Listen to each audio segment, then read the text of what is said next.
Você já se perguntou se aquilo que faz em nome de Cristo é verdadeiro ou apenas aparência? Se por um momento você sentir um aperto no peito, se uma voz interior sussurrar, será que estou mesmo vivendo o que digo acreditar? Então este vídeo foi feito especialmente para você, porque hoje eu quero compartilhar algo que vai além da religiosidade vazia, algo que toca o âmago da nossa fé.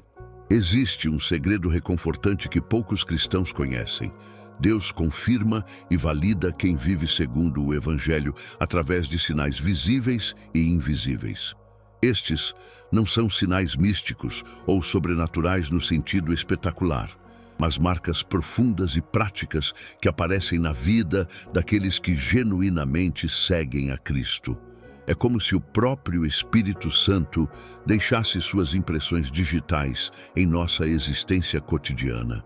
Nos próximos minutos, vou te mostrar exatamente 8 sinais que indicam, de fato, que você está agindo como um cristão verdadeiro.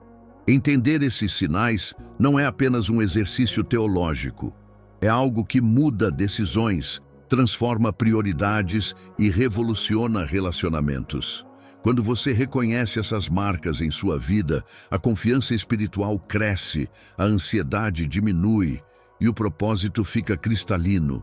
Mas antes de continuarmos, preciso falar direto ao seu coração com um tom pastoral e empático. Eu sei que muitos de vocês que estão assistindo agora carregam o peso do cansaço espiritual. Talvez você esteja se comparando com outros crentes que parecem mais espirituais, mais eloquentes nas orações, mais ativos nos ministérios. Talvez as dúvidas sobre sua própria fé tenham se tornado companheiras constantes, especialmente quando você falha, quando peca, quando não consegue ser o cristão perfeito que gostaria de ser. Quero que você respire fundo comigo neste momento. O que vamos descobrir hoje não é sobre perfeição, é sobre fidelidade. Não é sobre ser um super cristão que nunca tropeça, mas sobre ter um coração sincero que busca honrar a Deus mesmo nas imperfeições, mesmo nos dias difíceis, mesmo quando ninguém está olhando. Quando eu falo sobre agir como cristão verdadeiro, estou me referindo a algo muito específico e bíblico. É sobre manifestar os frutos do Espírito Santo de forma prática e consistente. É sobre demonstrar amor que vai além de palavras bonitas. Um amor que se traduz em ações concretas, em sacrifícios pequenos e grandes. É sobre manter obediência humilde a Cristo, não por legalismo religioso, mas por gratidão e reverência. É sobre ser fiel nas pequenas coisas, porque Jesus ensinou que quem é fiel no pouco também será no muito. Deixe-me contar uma história que ilustra perfeitamente isso. Na semana passada, conheci uma senhora de 67 anos, chamada Dona Maria. Ela não é pastora, não prega sermões, não tem um ministério famoso. Mas todos os dias, por quase 2 anos, ela visita seu vizinho de 84 anos que está sozinho no mundo. Ela leva comida caseira, organiza os remédios dele, escuta suas histórias repetidas sem jamais demonstrar impaciência. Quando perguntei por que ela faz isso, a resposta foi simples: Jesus faria isso por ele. Essa história me lembrou imediatamente da parábola do bom samaritano. Assim como aquele homem que parou para cuidar do ferido na estrada, Dona Maria encarna a fé prática que Jesus elogiou. Não há holofotes, não há reconhecimento público, apenas um coração moldado pelo Evangelho expressar-se em compaixão cotidiana. E é exatamente isso que quero dizer quando falo sobre sinais de um cristão verdadeiro. Quando a fé é real, ela tem cheiro, tem cor, tem som. Aparece nas mãos que servem, na voz que consola, nos pés que correm para ajudar. É uma fé que deixa rastros de amor por onde passa. Agora, antes de revelar os 8 sinais, preciso pedir algo especial a você. Nos comentários agora, escreva a frase Paz em Cristo e me diga de qual cidade você está assistindo. Isso não é apenas para engajamento. Quando fazemos isso, estamos criando uma comunidade virtual de fé que se estende por todo o Brasil e além. Além disso, isso ajuda o algoritmo a levar essa mensagem para mais pessoas que precisam ouvi-la. Então, pausa o vídeo se necessário, vai lá nos comentários e escreve Paz em Cristo, Blais, sua cidade. Eu vou ler vários desses comentários e orar especificamente por cada cidade mencionada. Fez? Perfeito. Agora vamos juntos transformar aquela pergunta inicial. Será que sou um cristão verdadeiro? Em sinais práticos e profundamente bíblicos. Vamos examinar as marcas que o próprio Deus deixa na vida daqueles que verdadeiramente o seguem. Prepare seu coração, porque o primeiro sinal que vamos descobrir é sobre um amor que se manifesta de forma visível e transformadora. Um amor que fala mais alto que todas as nossas palavras e que ecoa a própria natureza de Cristo em nossos relacionamentos diários. Quero reafirmar uma promessa fundamental para você que decidiu continuar esta jornada comigo. O que vamos explorar agora não é teoria teológica abstrata. São sinais práticos, testáveis, que você pode verificar em sua própria vida e reconhecer na vida de outros crentes ao seu redor. São marcas tangíveis da presença de Cristo operando através de nós. O método que usaremos para cada um dos 8 sinais seguirá uma estrutura clara e poderosa. Para cada sinal, oferecerei primeiro uma definição precisa e bíblica. Depois, apresentarei um exemplo extraído das Escrituras que ilustra esse princípio em ação. Em seguida, compartilharei exemplos cotidianos e contemporâneos. Situações reais que você reconhecerá do seu dia a dia ou da vida da sua comunidade. Depois disso, mergulharemos na interpretação espiritual profunda de por que esse sinal é tão significativo. E, finalmente, darei aplicações práticas específicas que você pode implementar imediatamente em sua caminhada cristã. É importante que você entenda o tom desta conversa desde já. Não é um tom acusatório ou condenatório. Não estou aqui para apontar dedos ou fazer você se sentir inadequado. Pelo contrário, este é um convite amoroso ao exame de consciência. Quando eu sugerir que você verifique esses sinais em sua vida, faça-o com ternura consigo mesmo, não para se condenar, caso não os encontre plenamente desenvolvidos, mas para se alinhar cada vez mais com o caráter de Cristo. Lembre-se, crescimento espiritual é um processo, não um evento instantâneo. Se você descobrir áreas onde alguns desses sinais ainda estão fracos ou ausentes, isso não significa que você não é um cristão verdadeiro. Significa que o Espírito Santo está te convidando a crescer nessas dimensões específicas da fé. Agora, deixe-me criar uma curiosidade saudável, apresentando uma visão geral dos 8 sinais que exploraremos. Primeiro, falaremos sobre um amor que vai além de palavras. Um amor que serve concretamente. Segundo, investigaremos uma paz que permanece inabalável, mesmo quando as tempestades da vida rugem ao nosso redor. Terceiro, descobriremos o poder transformador de um perdão que verdadeiramente liberta tanto quem perdoa quanto quem é perdoado. Quarto, examinaremos a importância crucial da integridade vivida em segredo, quando ninguém está observando. Quinto, exploraremos como a perseverança nas provações revela a autenticidade da nossa fé. Sexto, entenderemos o que significa praticar uma generosidade radical que reflete o coração do próprio Deus.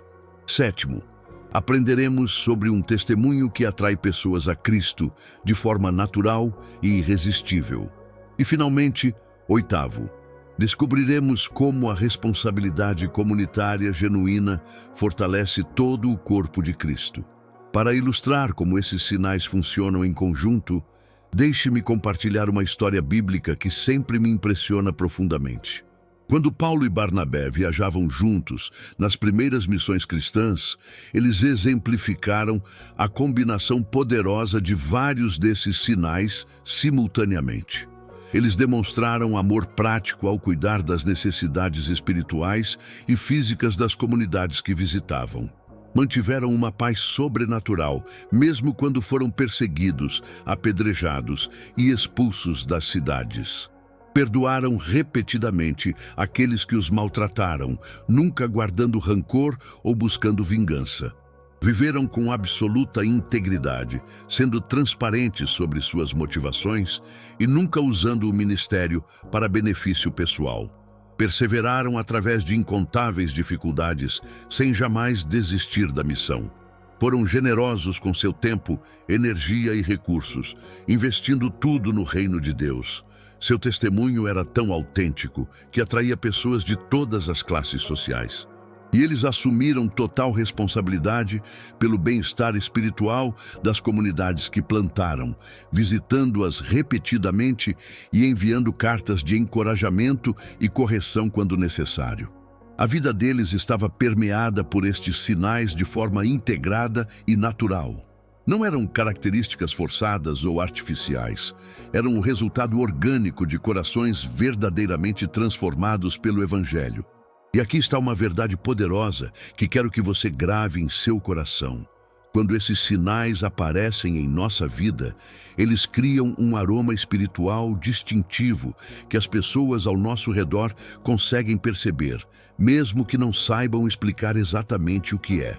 Para aqueles de vocês que escreveram "Paz em Cristo" nos comentários no início deste vídeo, quero dizer, isso foi um ato profético. Vocês declararam sobre suas vidas a própria essência do que significa viver como Cristo viveu. E tenham certeza de que não foi por acaso. Na conclusão deste vídeo, pedirei um compromisso público ainda mais específico, uma declaração de intenção que pode literalmente marcar um novo capítulo em sua jornada espiritual. Por enquanto, mantenham essa postura de coração aberto e espírito ensinável que trouxeram até aqui. Vocês estão prestes a embarque numa exploração que pode revolucionar não apenas como vocês se veem como cristãos, mas como vivem essa identidade no dia a dia.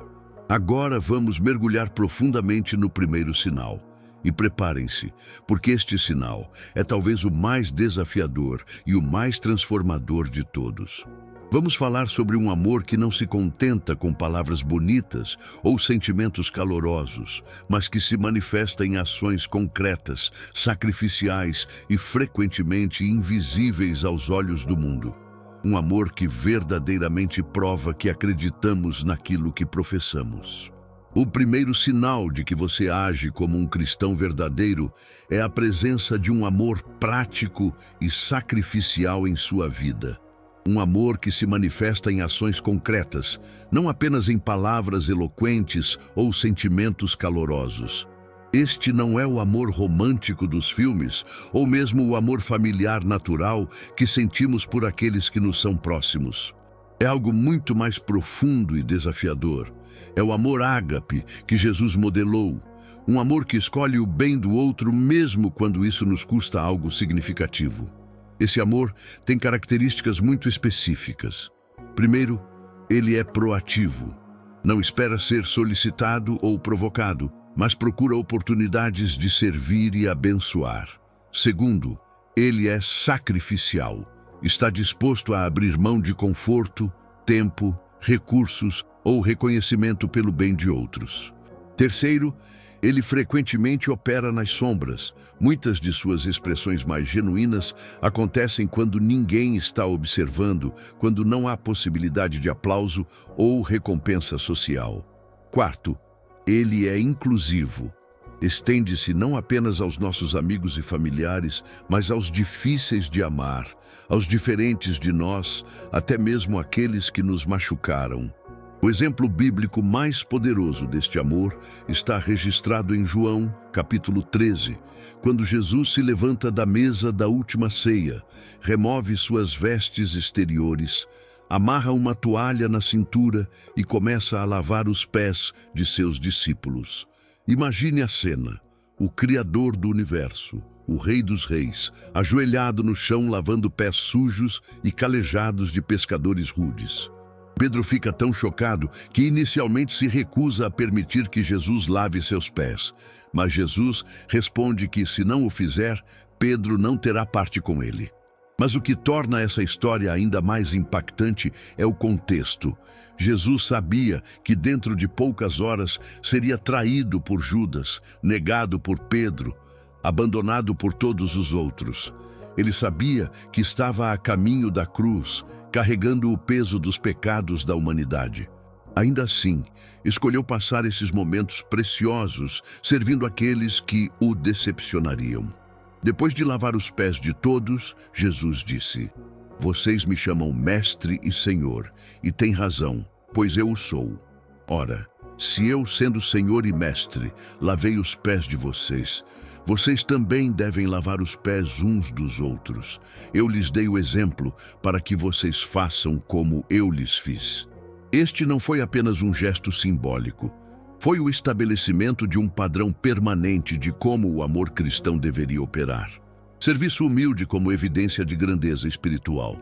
Disponibilidade para as tarefas que outros consideram degradantes. Amor que se expressa através de atos práticos de cuidado e compaixão. Agora deixe-me trazer isso para o nosso contexto contemporâneo com um exemplo que presenciei recentemente. Conheço um homem chamado Roberto, engenheiro aposentado, membro de uma igreja de classe média. Durante a pandemia, ele descobriu que uma família da congregação estava passando por sérias dificuldades financeiras.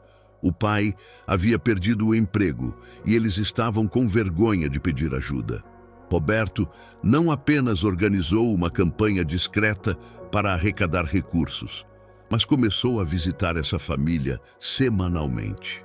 O que mais me impressiona na história de Roberto não são os recursos financeiros que ele mobilizou, embora isso tenha sido importante, mas a forma como ele investiu sua presença. Ele ajudou o pai desempregado a atualizar seu currículo, acompanhou-o em algumas entrevistas de trabalho, conectou-o com sua rede profissional. Ajudou os filhos da família com as tarefas escolares durante o ensino remoto. Quando a esposa ficou doente, Roberto e sua esposa se revezaram para cuidar das crianças. Quando finalmente o pai conseguiu um novo emprego, Roberto organizou uma pequena festa de comemoração. Mas aqui está o detalhe mais tocante. Roberto fez tudo isso sem nunca mencionar para outros membros da igreja o que estava fazendo. A família eventualmente compartilhou o testemunho publicamente, mas Roberto nunca buscou reconhecimento ou elogios. Quando perguntei a ele sobre sua motivação, a resposta foi simples e profunda. Jesus lavou meus pés quando eu não merecia. Como posso fazer menos por esta família? A interpretação espiritual deste sinal é profundamente significativa. O amor prático e sacrificial é literalmente a linguagem de Deus no mundo. Quando João escreve que Deus é amor, ele não está se referindo a um sentimento abstrato, mas a uma realidade ativa e transformadora. O amor de Deus sempre se expressa em ação. Ele amou o mundo de tal maneira que deu seu Filho. E quando o Espírito Santo habita em nós, esse mesmo amor divino busca canais de expressão através de nossa vida.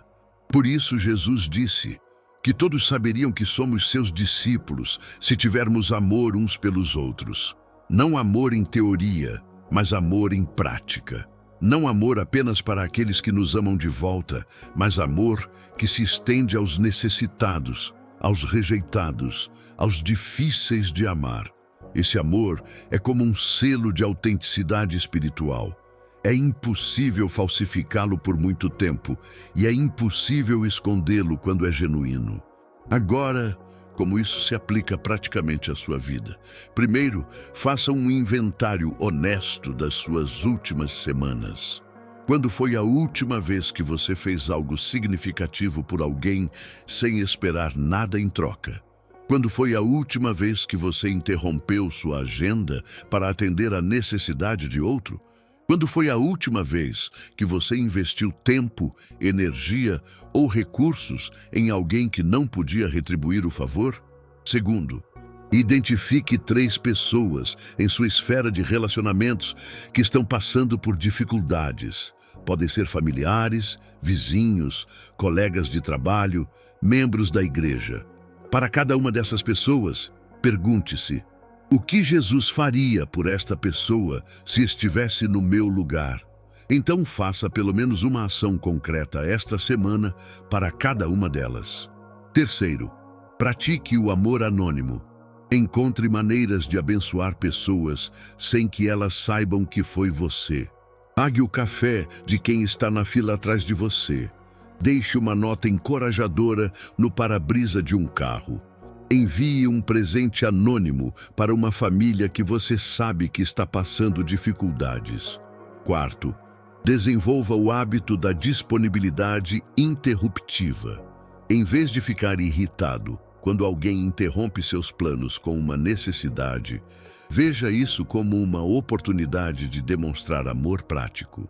Jesus vivia sendo interrompido, pessoas que tocavam suas vestes, que gritavam seu nome nas multidões, que o procuravam em momentos inconvenientes. Ele sempre parou para atender. Lembre-se da nossa frase-chave para este sinal: amor que faz, prova que acredita. Palavras são importantes, mas ações são o teste definitivo da sinceridade do nosso amor. É fácil dizer "eu amo você" ou "vou orar por você". É muito mais desafiador traduzir esse amor em tempo investido, recursos compartilhados, conforto oferecido, presença disponibilizada. Mas aqui está um pequeno alerta que preciso dar antes de prosseguirmos para o próximo sinal. Se o seu amor custa pouco, se raramente requer sacrifício real, se nunca interfere em sua agenda, se nunca mexe no seu bolso ou na sua zona de conforto, então fique especialmente atento ao próximo sinal que vamos explorar. Porque o amor, genuinamente cristão, sempre anda de mãos dadas com uma paz que persevera, mesmo quando esse amor nos leva a situações difíceis. A verdadeira prova de que nosso amor é espiritual e não apenas sentimental, aparece quando somos testados, quando amar se torna custoso, quando as tempestades da vida rugem ao nosso redor. É aí que descobrimos se temos apenas um amor humano, que é instável e condicional, ou se temos o amor de Cristo fluindo através de nós, que é inabalável e eterno. O segundo sinal de que você age como um cristão verdadeiro é uma paz interior que não se apoia nas circunstâncias externas, mas sim em uma confiança profunda e inabalável em Deus. Esta não é a paz superficial que experimentamos quando tudo está funcionando perfeitamente em nossa vida. Qualquer pessoa pode ter essa paz. A paz que estou descrevendo é algo muito mais profundo e sobrenatural. É uma serenidade que floresce exatamente nos momentos em que, humanamente falando, deveríamos estar desesperados. Esta paz tem características distintivas que a separam de qualquer tranquilidade meramente psicológica ou filosófica. Primeiro, ela é contraintuitiva. Aparece com mais força justamente quando as circunstâncias sugerem que deveríamos estar ansiosos. Segundo, ela é ativa, não passiva. Não é uma resignação derrotista, mas uma confiança que produz ações corajosas e adoração genuína. Terceiro, ela é contagiosa. Quando outros observam esta paz em operação, eles ficam curiosos sobre sua fonte. Quarto, ela é duradoura. Não é um sentimento momentâneo que vai e vem, mas uma disposição estável que caracteriza a pessoa mesmo em longos períodos de dificuldade. O exemplo bíblico mais dramático desta paz está registrado em Atos capítulo 16, quando Paulo e Silas estão na prisão de Filipos.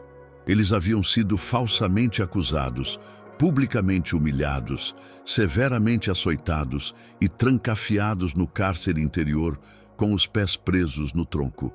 Suas costas estavam em carne viva, seus pulsos sangravam das algemas, seus corpos doíam de forma insuportável.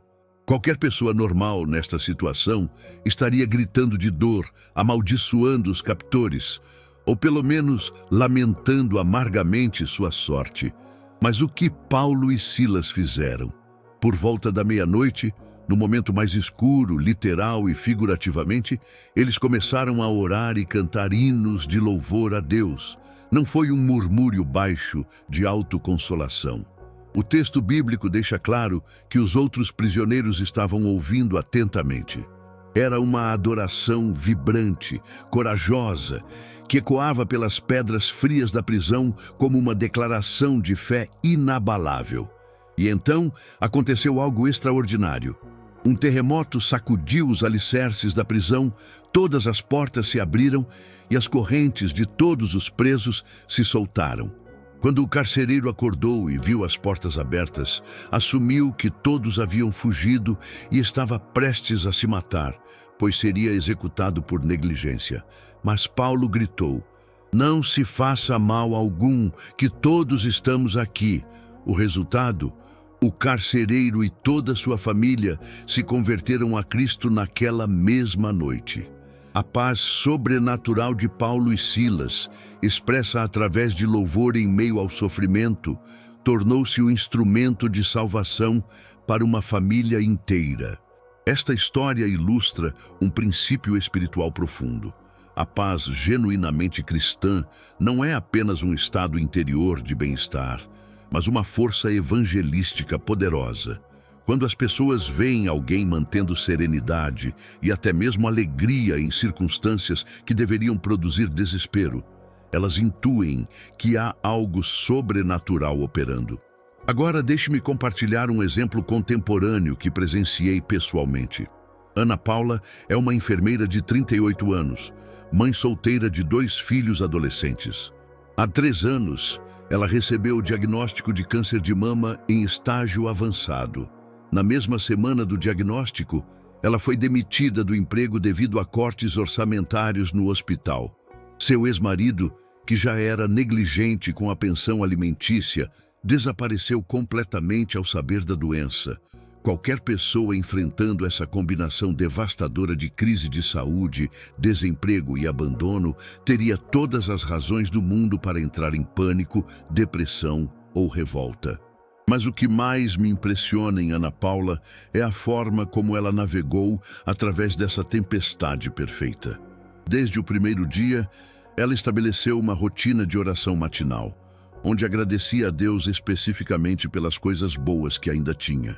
Seus filhos, seu conhecimento médico que a ajudava a entender o tratamento, uma igreja que se mobilizou para apoiá-la.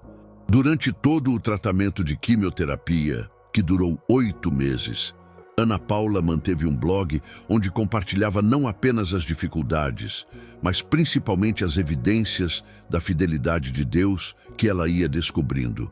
Ela escrevia sobre enfermeiras que se tornaram amigas, sobre oportunidades de ministrar para outros pacientes na sala de químio, sobre provisões financeiras que chegavam de formas inesperadas. O que mais me marca na história de Ana Paula é que sua paz não era forçada ou artificial. Ela teve momentos de choro, momentos de medo, momentos de questionamento, mas por baixo dessas emoções naturais havia uma base sólida de confiança em Deus que nunca se abalou. Ela costumava dizer: "Eu não sei como esta história vai terminar, mas eu sei quem está escrevendo a história." Hoje, Ana Paula está em remissão completa há 1 ano. Conseguiu um emprego melhor que o anterior. E seus filhos se tornaram cristãos comprometidos ao observar a fé da mãe durante a crise. Mais importante ainda, pelo menos 6 pessoas se converteram a Cristo após acompanhar seu testemunho durante o tratamento. A interpretação espiritual desta paz é profundamente significativa. Em Colossenses 3,15, Paulo escreve: "Que a paz de Cristo seja o árbitro em seus corações." A palavra grega traduzida como árbitro é brabeu, que se refere a um juiz esportivo que determina o vencedor de uma competição. Paulo está dizendo que a paz de Cristo deve ser o fator decisivo em nossas escolhas e reações. Esta paz funciona como um árbitro espiritual porque ela nos ajuda a discernir entre reações carnais e respostas espirituais. Quando enfrentamos dificuldades, nossa natureza humana nos empurra em direção ao medo, à ansiedade, à amargura, ao controle obsessivo. Mas a paz de Cristo nos puxa em uma direção diferente, em direção à confiança, à adoração, ao descanso em sua soberania. É importante entender que esta paz não é ausência de problemas, mas presença de Deus nos problemas. Jesus nunca prometeu que não teríamos tribulações. Na verdade, ele garantiu que teríamos, mas ele prometeu que poderíamos ter bom ânimo, porque ele venceu o mundo. A paz cristã é a confiança de que Deus está no controle mesmo quando nossa vida parece fora de controle. Agora, como cultivar praticamente esta paz em sua vida? Primeiro, desenvolva o hábito da confissão específica de ansiedades. Quando você sentir a paz sendo ameaçada por preocupações, pare imediatamente e confesse cada ansiedade específica a Deus, entregando-a conscientemente em suas mãos. Filipenses 4, 6, 7 promete que quando fazemos isso, a paz de Deus guarda nossos corações e mentes. Segundo, pratique a meditação bíblica focada em promessas de proteção e provisão divina. Tenha sempre à mão uma lista de versículos sobre a fidelidade de Deus e medite neles especialmente quando as circunstâncias tentarem roubar sua paz. Salmos 23, 46 e 91 são excelentes pontos de partida. Terceiro, desenvolva uma prática regular de oração responsiva durante crises. Em vez de apenas pedir a Deus que resolva seus problemas, pratique agradecer pelas coisas que Ele já fez e declarar sua bondade mesmo antes de ver a solução. Esta foi exatamente a estratégia de Paulo e Silas na prisão. Quarto, cultive relacionamentos com cristãos maduros que podem orar com você e lembrá-lo da fidelidade de Deus quando você estiver passando por tempestades. A paz cristã frequentemente é fortalecida através da comunhão com outros que já experimentaram a fidelidade divina em suas próprias provações. Nossa frase gancho para este sinal é: a paz não some, ela testemunha. Quando você mantém paz sobrenatural em meio às dificuldades, você não está apenas se beneficiando pessoalmente. Você está oferecendo um testemunho poderoso da realidade de Deus para todos que observam sua vida.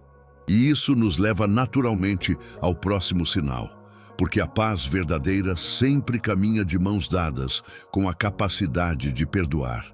É impossível manter paz duradoura enquanto carregamos mágoas, ressentimentos ou desejos de vingança.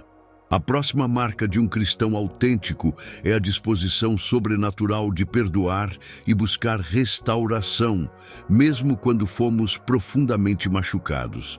Prepare-se, porque o que vamos explorar agora pode ser o aspecto mais desafiador e ao mesmo tempo mais libertador da fé cristã genuína. O terceiro sinal de que você age como um cristão verdadeiro é uma capacidade sobrenatural de perdoar sem guardar mágoa e buscar reconciliação sempre que possível. Esta não é a versão superficial de perdão que nossa cultura promove. Um deixa pra lá casual que na verdade esconde ressentimento não resolvido. O perdão genuinamente cristão é algo muito mais profundo e radical.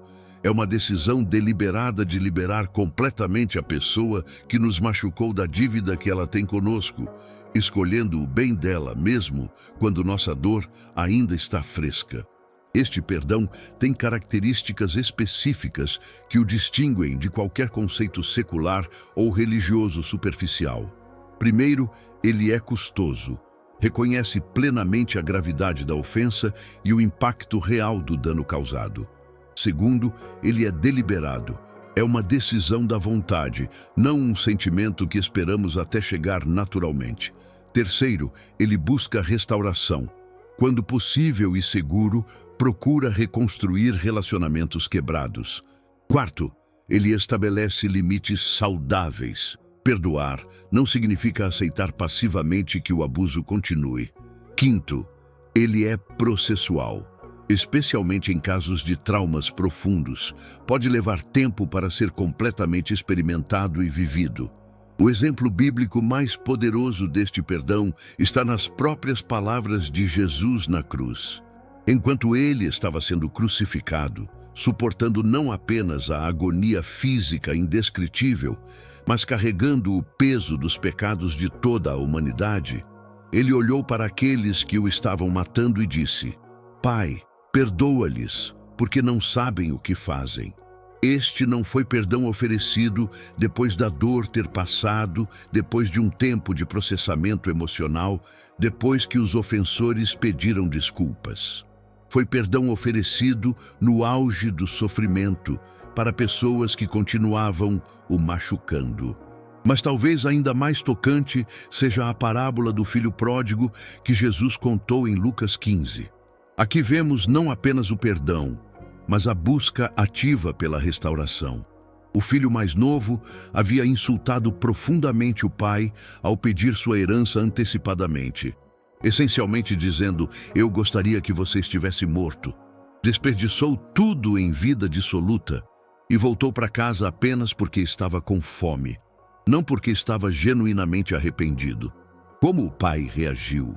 O texto diz que ele viu o filho ainda longe, indicando que ele estava observando a estrada todos os dias, esperando ansiosamente seu retorno. Quando finalmente o viu, correu para ele, lançou-se-lhe ao pescoço e o beijou afetuosamente. Antes mesmo do filho completar seu discurso de pedido de perdão, o pai já estava gritando ordens para os servos. Tragam depressa a melhor roupa e vistam nele. Ponham um anel em seu dedo e sandálias em seus pés. Tragam um novilho gordo e matem-no. Vamos fazer uma festa e alegrar-nos. Este não foi apenas perdão, foi restauração completa de dignidade, posição e relacionamento. O anel significava autoridade familiar restaurada. A roupa mais fina significava honra restaurada. As sandálias significavam que ele não era tratado como servo, mas como filho. A festa pública significava que o pai queria que toda a comunidade soubesse que seu filho estava totalmente perdoado e reintegrado. Agora deixe-me compartilhar um exemplo contemporâneo que testemunhei e que mudou profundamente minha compreensão sobre perdão cristão. Márcia é uma mulher de 52 anos, que frequenta uma igreja em São Paulo. Há 5 anos, ela descobriu que seu marido de 23 anos de casamento a estava traindo com sua própria irmã mais nova. A descoberta aconteceu da forma mais dolorosa possível. Ela chegou em casa mais cedo de uma viagem de trabalho e os encontrou juntos. O trauma foi devastador, em múltiplas camadas. Não era apenas a traição conjugal, mas também a traição familiar. Não era apenas a quebra da confiança, mas a destruição de 2 relações fundamentais simultaneamente. A família inteira tomou partido, amizades foram destruídas e Márcia se viu não apenas enfrentando um divórcio, mas também um ostracismo familiar que incluía seus próprios pais, que escolheram não se meter na situação. Durante os primeiros meses, Márcia passou por todas as fases normais do luto: negação, raiva, barganha, depressão. Ela chegou a planejar formas de se vingar, de expor publicamente o que havia acontecido, de destruir tanto o ex-marido quanto a irmã. Mas através de um processo intenso de discipulado pastoral e terapia cristã, algo extraordinário começou a acontecer em seu coração. Márcia começou a entender que seu rancor estava literalmente consumindo sua vida. Ela não conseguia se concentrar no trabalho, perdeu 15 quilos, desenvolveu insônia crônica e se afastou de todos os relacionamentos saudáveis que ainda tinha.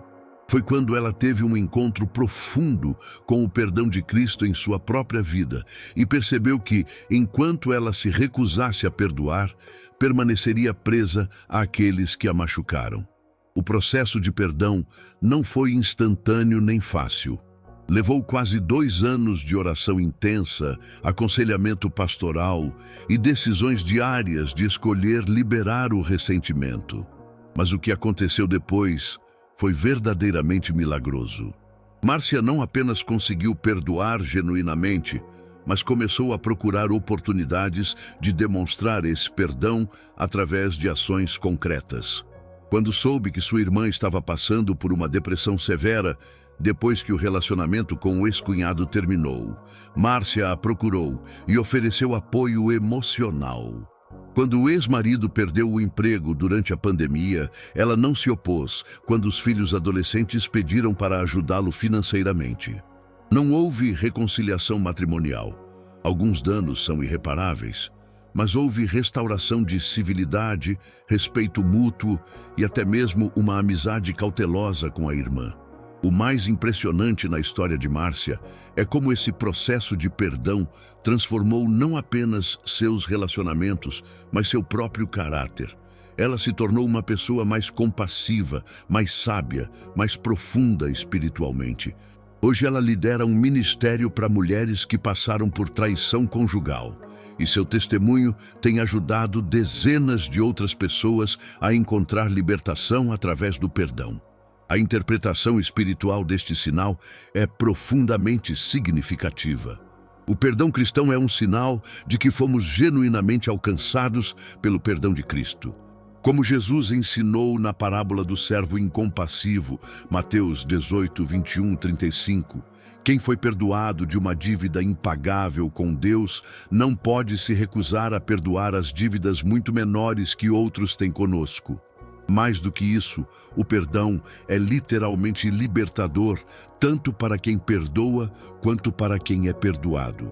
Quando carregamos mágoa, ressentimento e desejo de vingança, nós nos tornamos prisioneiros daqueles que nos machucaram.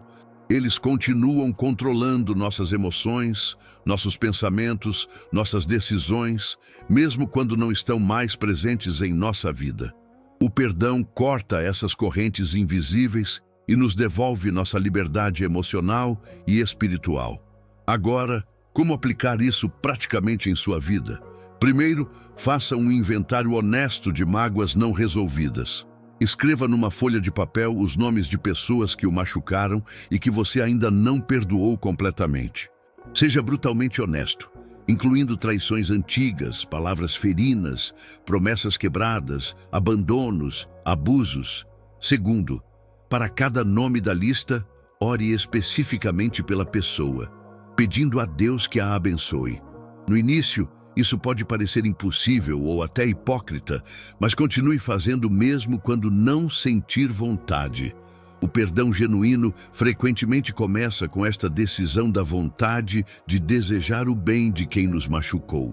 Terceiro, quando possível e apropriado, busque conversas de reconciliação. Isso não significa que você deve se expor novamente ao abuso ou que deve confiar automaticamente em quem o traiu. Significa que você deve estar disposto a dialogar sobre a possibilidade de restaurar relacionamentos quebrados, sempre com limites saudáveis. Quarto, pratique o perdão preventivo. Em vez de acumular pequenas ofensas até que se tornem grandes ressentimentos, desenvolva o hábito de perdoar rapidamente. Quando alguém o irrita, o desaponta ou o magoa de forma menor, perdoe imediatamente antes que a ferida tenha tempo de infectar. Quinto, procure ajuda profissional quando necessário. Alguns traumas são tão profundos que requerem acompanhamento terapêutico ou pastoral especializado. Não há vergonha em reconhecer que você precisa de ajuda para processar dores muito grandes. Nossa frase-chave para este sinal é: perdoar não é esquecer, é libertar. Perdão genuíno não significa fingir que o mal não aconteceu ou minimizar o impacto do dano causado. Significa escolher conscientemente liberar a pessoa da dívida que ela tem conosco, confiando que Deus é justo e que Ele cuidará da justiça em seu tempo e à sua maneira. E isso nos prepara para o próximo sinal, que está intimamente conectado com o perdão. Porque quem genuinamente perdoa, geralmente também demonstra integridade consistente em sua própria vida. A próxima marca de um cristão autêntico é a coerência entre vida pública e privada. Uma integridade que se mantém firme, mesmo quando ninguém está observando, mesmo nas pequenas coisas que parecem insignificantes. Prepare-se para um exame de consciência, que pode ser desconfortável, mas que é absolutamente essencial para a maturidade espiritual genuína. O quarto sinal de que você age como um cristão verdadeiro é a presença de integridade consistente, tanto nas grandes quanto nas pequenas coisas da vida, especialmente quando ninguém está observando. Esta integridade vai muito além de simplesmente não cometer crimes graves ou pecados óbvios. É sobre uma coerência profunda entre aquilo que você professa publicamente e como você vive em particular. Uma transparência de caráter que se manifesta nos detalhes mais mundanos do dia a dia. A integridade cristã genuína tem características muito específicas e desafiadoras. Primeiro, ela é consistente, não muda dependendo da audiência ou das circunstâncias. Segundo, ela é abrangente, alcança todas as áreas da vida: finanças, relacionamentos, trabalho, família, lazer. Terceiro, ela é custosa. Frequentemente requer escolhas que são financeiramente ou socialmente desvantajosas. Quarto, ela é humilde. Não busca reconhecimento por fazer o que é certo, mas simplesmente o faz porque é certo. Quinto, ela é vulnerável. Está disposta a admitir falhas e buscar correção quando erra.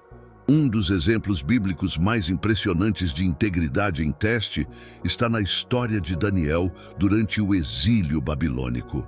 Quando ainda era um jovem, Daniel foi levado cativo para uma terra pagã e colocado num programa intensivo de aculturação para servir na corte do rei Nabucodonosor. Era uma oportunidade incrível de ascensão social e influência política. A pressão para se conformar com a cultura dominante era imensa. Sua sobrevivência e futuro dependiam de agradar seus captores. Mas logo no primeiro teste, Daniel tomou uma decisão que revelaria o núcleo de seu caráter.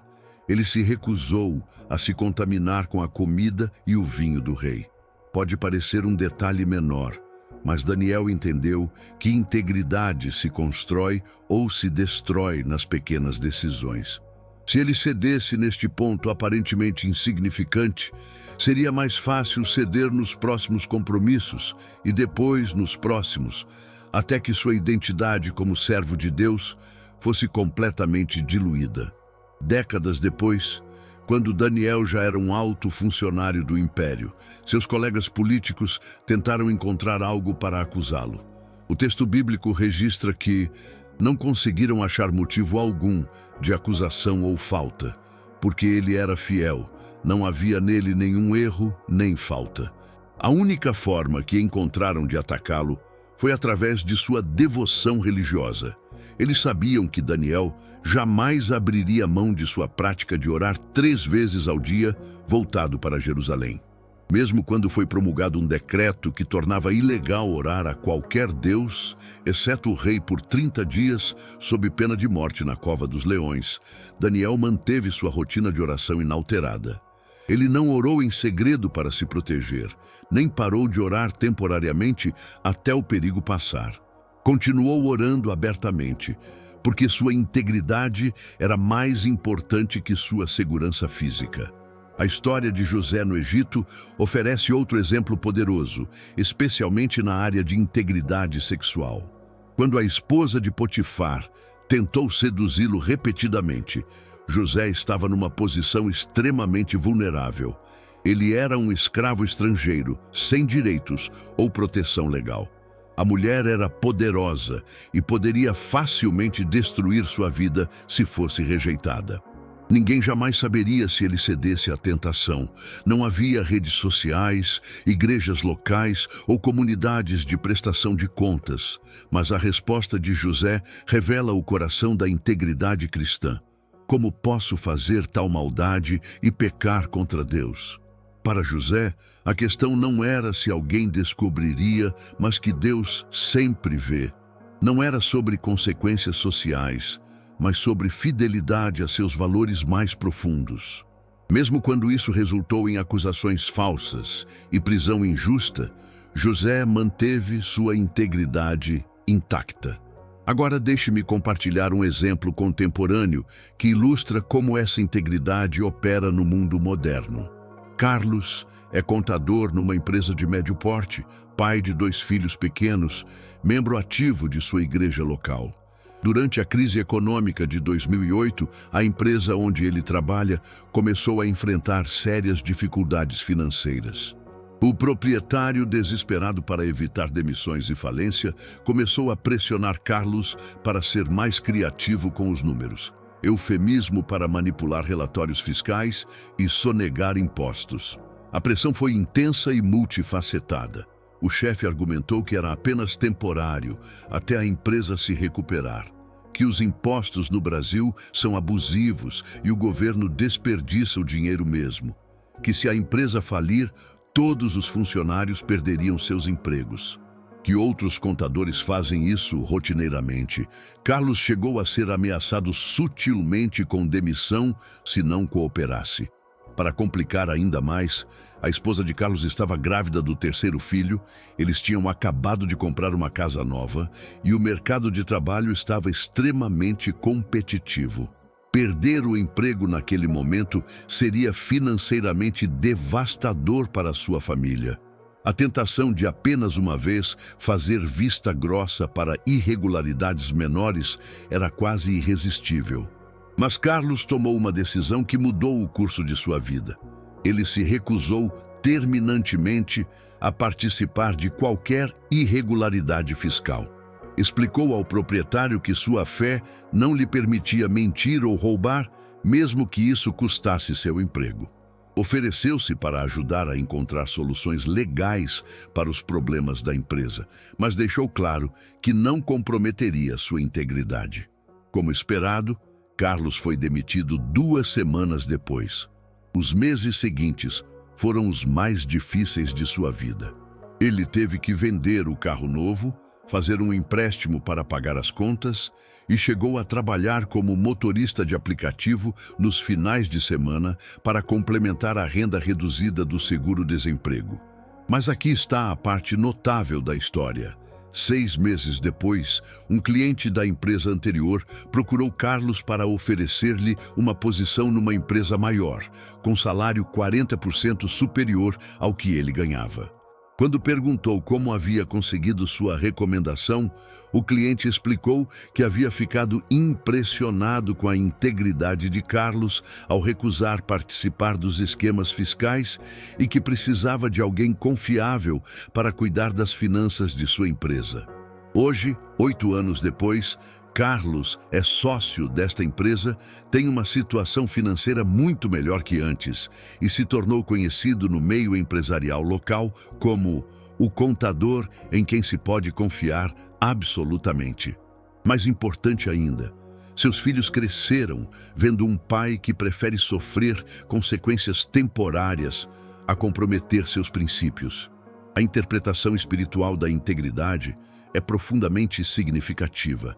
A palavra integridade vem do latim integer, que significa inteiro, completo. Uma pessoa íntegra é alguém cujo caráter não tem fraturas, rachaduras ou divisões internas. É alguém que é a mesma pessoa em todos os contextos, em casa e no trabalho, com amigos e com estranhos, em público e em particular. Esta integridade é um fruto natural do temor santo, uma reverência profunda por Deus que reconhece que Ele vê tudo, sabe tudo e se importa com todos os aspectos de nossa vida. Não é o medo neurótico de um tirano celestial, mas o respeito amoroso de um filho que quer honrar um pai perfeito. Como Davi escreveu no Salmo 139, Senhor, Tu me sondas e me conheces. Não há palavra na minha língua que tu não conheças inteiramente. A integridade também é uma forma de adoração. Quando escolhemos fazer o que é certo, mesmo quando é custoso, estamos declarando que Deus vale mais que dinheiro, conforto, aprovação social ou vantagem pessoal. Estamos vivendo a primeira pergunta do Catecismo de Westminster, glorificar a Deus e desfrutá-lo para sempre. Como aplicar isso praticamente em sua vida? Primeiro, Conduza um audit de integridade em todas as áreas principais de sua vida. Examine suas finanças. Você é completamente honesto em declarações de imposto, relatórios de despesas, transações comerciais? Examine seus relacionamentos. Você é a mesma pessoa com sua família que é na igreja? Examine seu trabalho. Você dá seu melhor mesmo quando ninguém está supervisionando? Segundo, estabeleça sistemas de prestação de contas. Identifique pessoas maduras espiritualmente a quem você pode dar permissão para fazer perguntas difíceis sobre áreas onde você é tentado a comprometer. Pode ser um mentor, um grupo pequeno ou um amigo próximo.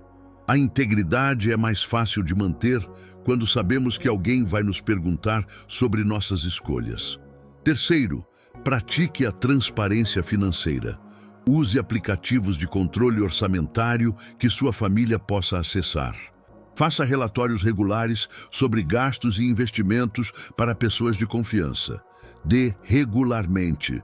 Quando você está dando generosamente, é mais difícil ser ganancioso ou desonesto.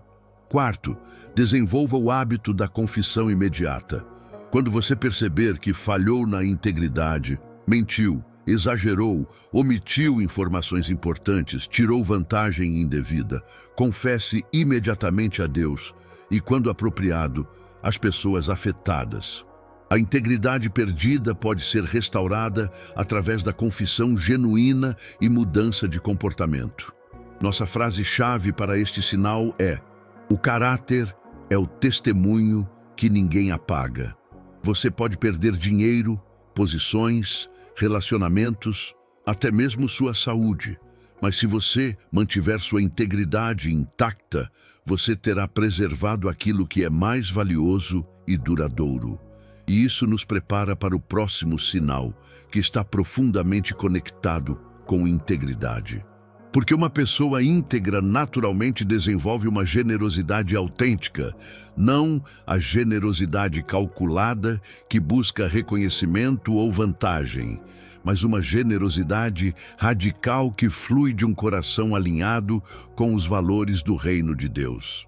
A próxima marca de um cristão verdadeiro é como eles lidam com recursos, tempo e talentos, não como proprietários egoístas, mas como administradores fiéis de bênçãos que pertencem ultimamente a Deus. O quinto sinal de que você age como um cristão verdadeiro é uma generosidade natural e radical, que se expressa não apenas através de contribuições financeiras, mas também através de investimento generoso de tempo, talentos e influência no bem comum e no fortalecimento da comunidade cristã. Esta não é a generosidade calculada que doa apenas o excesso ou que busca reconhecimento público. É uma generosidade que flui de um coração que genuinamente entende que tudo o que possuímos pertence ultimamente a Deus e que somos apenas administradores temporários de suas bênçãos. Esta generosidade cristã autêntica tem características distintivas que a separam da filantropia secular ou da caridade religiosa superficial. Primeiro, ela é sacrificial. Não doa apenas o que sobra, mas frequentemente dá até que dói, seguindo o exemplo da viúva pobre que Jesus elogiou. Segundo, ela é diversificada. Não se limita a dinheiro, mas inclui tempo, energia, talentos, conexões, influência. Terceiro, ela é comunitária, investe especialmente na saúde e crescimento da família da fé. Quarto, ela é alegre, não é movida por culpa ou manipulação, mas por gratidão e amor. Quinto, ela é sustentável. Não é um impulso emocional esporádico, mas um estilo de vida consistente. O exemplo bíblico mais impressionante desta generosidade está registrado em Atos, capítulos 2 a 4, na descrição da igreja primitiva em Jerusalém. O texto diz que os crentes tinham tudo em comum e vendiam suas propriedades e bens e os repartiam com todos, segundo cada um tinha necessidade. Não era um comunismo forçado ou um sistema econômico imposto, mas uma generosidade voluntária que fluía naturalmente de corações transformados pelo Evangelho. Barnabé é mencionado especificamente como exemplo. Ele vendeu um campo que possuía e trouxe o dinheiro para os apóstolos distribuírem. Mas o que mais impressiona não é apenas o gesto, mas o contexto. Barnabé era um levita de Chipre, provavelmente bem educado e financeiramente estável. Ele não estava dando o que sobrava, mas fazendo um sacrifício significativo para garantir que ninguém na comunidade passasse necessidade. O resultado desta generosidade coletiva foi poderoso. Não havia necessitado algum entre eles. E o Senhor acrescentava diariamente à igreja aqueles que iam sendo salvos. A generosidade radical da comunidade cristã tornou-se um dos fatores evangelísticos mais poderosos na expansão da igreja primitiva. Outro exemplo bíblico tocante está na história das irmãs Marta e Maria. Embora frequentemente focalizemos no contraste entre o fazer de Marta e o estar de Maria, quando Jesus as visitou, há algo importante que frequentemente perdemos. Essas duas mulheres consistentemente abriram sua casa para Jesus e seus discípulos. Em uma cultura onde hospedar 13 homens adultos representava um custo financeiro e logístico significativo, elas regularmente ofereciam sua casa como base de operações para o ministério de Jesus. Agora, deixe-me compartilhar um exemplo contemporâneo que exemplifica perfeitamente essa generosidade radical em ação. João e Sônia são um casal de classe média que frequenta uma igreja em Belo Horizonte. João trabalha como gerente em uma empresa de logística. Sônia é professora de ensino fundamental. Eles têm 2 filhos adolescentes e uma vida financeira estável, mas não são ricos pelos padrões convencionais.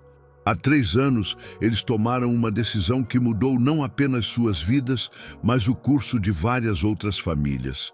Decidiram adotar o conceito de generosidade primeiro em suas finanças.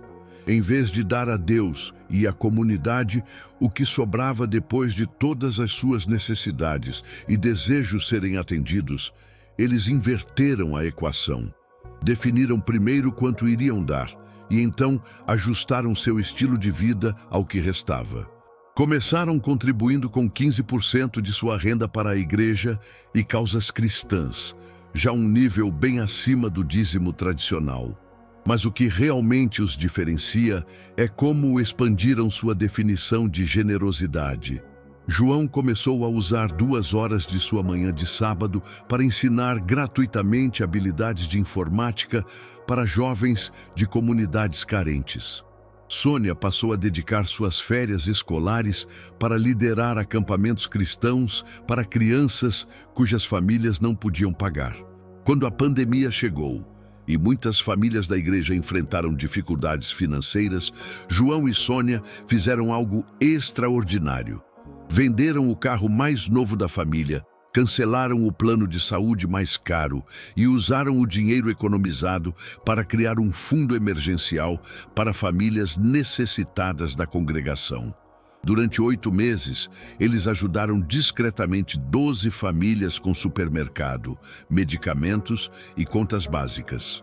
Mas o que mais me impressiona na história deles é como essa generosidade se tornou um estilo de vida familiar. Seus filhos cresceram, vendo os pais priorizarem o bem de outros e, naturalmente, desenvolveram o mesmo coração generoso. O filho mais velho usou seu dinheiro de trabalho de meio período para comprar cestas básicas para distribuir no Natal. A filha mais nova organizou uma campanha na escola para arrecadar livros para crianças hospitalizadas. Hoje, 3 anos depois, João foi promovido a diretor regional em sua empresa.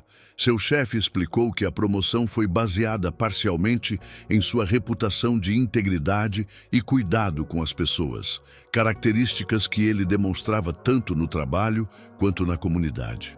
Sônia foi convidada para coordenar um projeto educacional governamental devido ao seu trabalho voluntário reconhecido. Financeiramente, apesar de darem mais do que nunca, eles estão melhor do que antes, não por teologia da prosperidade, mas porque generosidade, força, disciplina financeira e, frequentemente, abre portas profissionais. A interpretação espiritual desta generosidade é profundamente significativa. Jesus ensinou que onde está seu tesouro, aí estará também seu coração. Generosidade é tanto um reflexo quanto um formador de nossas prioridades espirituais. Quando damos generosamente, estamos declarando que o reino de Deus é mais importante que nosso conforto pessoal, que a eternidade vale mais que o temporal, que Deus é mais confiável que nossos planos de segurança financeira. Mais do que isso, a generosidade indica a origem do nosso coração. Um coração regenerado pelo Evangelho naturalmente se torna generoso porque foi tocado pela generosidade suprema de Deus. Deus amou o mundo de tal maneira que deu seu Filho unigênito. Quando verdadeiramente compreendemos o que custou a Deus nossa salvação, como podemos ser avarentos com aquilo que Ele nos confiou? A generosidade também é uma forma poderosa de guerra espiritual contra o materialismo e o egoísmo que dominam nossa cultura. Cada ato generoso é uma declaração de independência do consumismo, uma afirmação de que nossa identidade não está baseada no que possuímos, mas no que somos em Cristo. Como aplicar isso praticamente em sua vida? Primeiro, faça um audite generoso de sua vida. Calcule que porcentagem de sua renda, tempo e energia você investe no reino de Deus versus em seus próprios interesses. Seja brutalmente honesto. Inclua não apenas contribuições formais, mas tempo voluntário, mentoria, hospitalidade, cuidado com necessitados. Segundo, estabeleça metas específicas de generosidade. Se você atualmente contribui com 10% de sua renda, desafie-se a aumentar para 12% nos próximos 6 meses. Se você nunca faz trabalho voluntário, comprometa-se com 3 horas mensais em algum ministério ou causa social. Generosidade cresce através de prática intencional. Terceiro, diversifique sua generosidade. Não se limite a contribuições financeiras. Ofereça suas habilidades profissionais para organizações cristãs. Use sua casa para a hospitalidade. Ofereça mentoria para jovens. Use sua influência social ou profissional para abrir portas para outros. Deus lhe deu talentos específicos. Como você pode usá-los generosamente? Nossa frase-chave para este sinal é: generosidade prova a origem do nosso coração. Você pode fingir muitas virtudes cristãs por um tempo, mas generosidade genuína e consistente é quase impossível de falsificar, porque ela sempre custa algo real e significativo. Chegamos ao final de uma jornada extraordinária juntos, e quero que você tome um momento para absorver completamente o que descobrimos. Exploramos 5 sinais poderosos que revelam a autenticidade de uma vida cristã genuína. Primeiro, um amor prático e sacrificial que vai além de palavras e se manifesta em ações concretas. Amor que faz, prova que acredita. Segundo, uma paz sobrenatural que permanece firme mesmo quando as tempestades da vida rugem ao nosso redor. Paz que não some, mas testemunha. Terceiro, uma capacidade divina de perdoar e buscar restauração, liberando tanto a nós mesmos quanto àqueles que nos machucaram. Perdoar não é esquecer, é libertar. Quarto, uma integridade inabalável que se mantém consistente tanto em público quanto em privado. O caráter é o testemunho que ninguém apaga. E quinto, uma generosidade radical que flui naturalmente de um coração alinhado com os valores do reino. Generosidade prova a origem do nosso coração. Antes de mais nada, quero parabenizá-lo por ter perseverado até aqui. Em um mundo de entretenimento de 15 segundos e atenção fragmentada, Você escolheu investir tempo significativo examinando sua própria vida espiritual. Isso não é comum. Isso requer coragem, maturidade e um desejo genuíno de crescer. O simples fato de você ter chegado até este ponto já indica algo importante sobre o estado do seu coração. Você não está satisfeito com uma fé superficial. Você quer a realidade transformadora do Evangelho operando plenamente em sua vida. Reconheço que este autoexame pode ter sido desconfortável. Talvez você tenha identificado áreas onde esses sinais estão fracos ou ausentes em sua vida. Talvez tenha percebido que sua fé tem sido mais teórica que prática, mais emocional que transformadora. Se esse é o caso, não se desespere. O Espírito Santo está fazendo exatamente o trabalho que ele veio fazer: convencer, transformar e santificar. Agora, quero oferecer algo prático e imediato. Um roteiro de 7 dias para começar a cultivar esses sinais em sua vida de forma sistemática e sustentável. No primeiro dia, pratique amor sacrificial. Identifique alguém que está passando por dificuldades e faça algo concreto para ajudar sem esperar reconhecimento. No segundo dia, cultive paz sobrenatural. Quando enfrentar ansiedade ou preocupação, pare imediatamente e passe 10 minutos em oração de entrega, confiando conscientemente as circunstâncias a Deus. No terceiro dia, exerça perdão libertador. Escolha alguém contra quem você guarda mágoa e ore especificamente pedindo bênçãos sobre a vida desta pessoa. No quarto dia, pratique integridade radical. Examine uma área de sua vida onde você tem sido tentado a comprometer e tome uma decisão concreta de transparência e honestidade, mesmo que seja custosa. No quinto dia, expresse generosidade transformadora. Dê algo que represente sacrifício real para você: tempo, dinheiro ou talento investido no reino de Deus. No sexto dia, busque prestação de contas. Identifique uma pessoa madura espiritualmente e peça permissão para compartilhar suas lutas e vitórias nessas áreas. No sétimo dia, faça um balanço. Reflita sobre como Deus operou durante a semana e estabeleça metas específicas para continuar crescendo nesses sinais. Mas agora, eu preciso pedir algo muito específico e significativo de você. Se você chegou até aqui, se esses sinais tocaram seu coração, se você quer realmente viver como um cristão verdadeiro, eu quero que você faça um compromisso público neste momento. Vá aos comentários agora e escreva esta frase exata: eu seguirei a estrada que Deus escolher. Não mude uma palavra sequer desta frase. Pode parecer simples, mas há poder espiritual em declarações públicas de fé. Quando você escreve essa frase nos comentários, você está fazendo 3 coisas simultaneamente. Primeiro, você está prestando contas publicamente de sua decisão de perseguir a autenticidade cristã.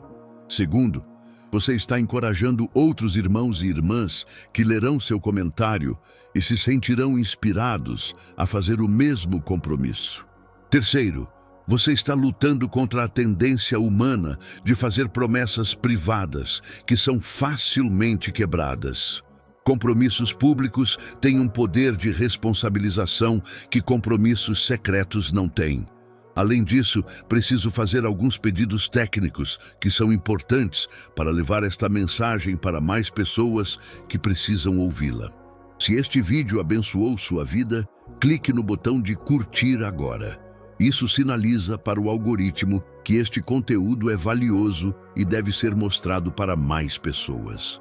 Se você ainda não é inscrito no canal, clique em inscrever-se e ative o sininho de notificações para ser avisado quando publicarmos novos estudos bíblicos profundos como este. Mas mais importante ainda, compartilhe este vídeo com alguém específico. Não compartilhe no vácuo. Pense numa pessoa específica em sua vida que você sabe que precisa ouvir esta mensagem. Pode ser um familiar que está questionando sua fé, um amigo que está passando por uma crise espiritual, um irmão em Cristo que você sabe que está buscando crescimento espiritual. Mande o link diretamente para esta pessoa. Ou melhor ainda, marque o nome dela nos comentários explicando por que você acha que ela deveria assistir. Para aqueles que querem ir ainda mais fundo nesta jornada, sugiro que formem pequenos grupos de estudo ou cordões de oração usando a seção de comentários ou redes sociais. Conectem-se uns com os outros, formem grupos de WhatsApp para se encorajarem mutuamente a viver esses sinais no dia a dia. A vida cristã nunca foi pensada para ser vivida isoladamente. Precisamos de comunidade, de prestação de contas, de encorajamento mútuo. Agora quero pedir algo especial. Que vocês permaneçam comigo em 1 ou 2 minutos de silêncio orientado. Não fechem o vídeo ainda. Permitam que o Espírito Santo ministre diretamente ao coração de vocês neste momento. Respirem profundamente. Fechem os olhos se quiserem. Ouçam a música suave que vou colocar de fundo. E façam uma oração silenciosa, entregando sua vida completamente a Cristo, pedindo que Ele desenvolva esses sinais em vocês de forma sobrenatural. Agora, recebam esta bênção final que eu declaro sobre suas vidas. Que o Senhor confirme em cada um de vocês aquilo que Ele próprio plantou. Que os sinais de autenticidade cristã que exploramos hoje não sejam apenas conceitos teóricos, mas realidades vivas que crescem e frutificam abundantemente em seus relacionamentos, em suas escolhas, em seu caráter. Que o amor de Cristo flua através de vocês de forma tão natural que as pessoas ao redor percebam a diferença. Que a paz de Deus seja tão evidente em suas vidas que outros venham perguntar qual é o segredo. Que o perdão que vocês oferecem seja tão radical que quebre ciclos de mágoa em suas famílias e comunidades. Que sua integridade seja tão sólida que vocês se tornem referenciais de confiança onde quer que estejam. E que sua generosidade seja tão contagiosa que inspire outros a descobrir a alegria de viver para algo maior que eles mesmos. Que Deus os abençoe, os guarde, faça resplandecer seu rosto sobre vocês e lhes conceda paz. Que vocês sejam luz do mundo e sal da terra exatamente onde Ele os colocou. E que em tudo Cristo seja glorificado através de suas vidas transformadas. Uma última lembrança suave para aqueles que ainda não fizeram. Voltem aos comentários e escrevam: eu seguirei a estrada que Deus escolher. Isso não é apenas para o algoritmo. É um ato profético sobre suas próprias vidas. E para aqueles que já comentaram, obrigado por se comprometerem publicamente. Vocês não têm ideia de quantas pessoas serão inspiradas por suas declarações de fé. Até nosso próximo estudo bíblico, permaneçam firmes na fé, abundem na esperança e transbordem no amor de Cristo. A graça e a paz do nosso Senhor Jesus Cristo sejam com todos vocês. Amém.